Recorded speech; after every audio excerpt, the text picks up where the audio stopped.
పల్లె కళే పలుకుతున్నది, ఆ జానపదం జల్లుమన్నది, ఆ జానజతై అల్లుకున్నది.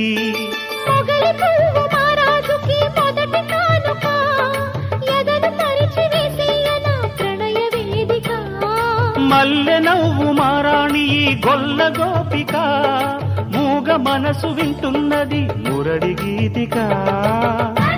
రేపల్లె మళ్ళీ మురళి విన్నది, ఆ పల్లె కళే పలుకుతున్నది.